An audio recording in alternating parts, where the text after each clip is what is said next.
এখন জ্বালানি এবং বিদ্যুৎ প্রতিমন্ত্রী যে লোকটা মাহমুদ হাসান, ইকবাল হাসান মাহমুদ টুকু, একটা নাস্তিক এবং ইসলাম বিদ্বেষী, আপাতমস্তক ইসলাম বিদ্বেষী। আপনি যদি বলেন উনি জামাত ইসলামী বিদ্বেষী, সরমনাই পীরের বিদ্বেষী, না, উনি ইসলাম বিদ্বেষী।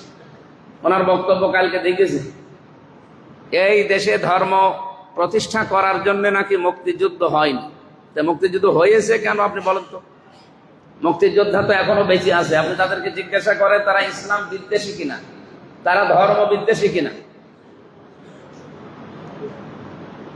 এর আগে তারেক রহমানের যে সমস্ত নামগুলো বাংলাদেশে ছড়ানো, বিশ্বের মানুষ জানে, ওনারে খাম্বা বলে ডাকে ওনার কারণে না, এই যে এইটুকুর কারণে। ওনারা যে খাম্বা বলে ডাকা হয় এইটুকুর কারণে, কারণ এই জায়গাটায় এর আগে উনি মন্ত্রী ছিলেন। উনি এই সমস্ত জায়গাগুলোতে দায়িত্ব পেলে কি হাহাকার লাগে। আপনি এখন এই যে মজমপুরে তেল পাম্পে যান, বিআরবি কে বলেন তেল পাম্পে যান, মন্ডল ফিলিং স্টেশনে যান, কি অবস্থা দেখেন তো, কি হাহাকার চলছে। আমি সকাল থেকে মেডিকেলে ছিলাম, 5 লিটারের বেশি তেল দেয় না জেনারেটর চালাতে, অথচ বিশাল মেডিকেল কলেজ হাসপাতাল চালাতে কত মানুষের জীবন বিপন্ন এখন আপনি টের পাচ্ছেন।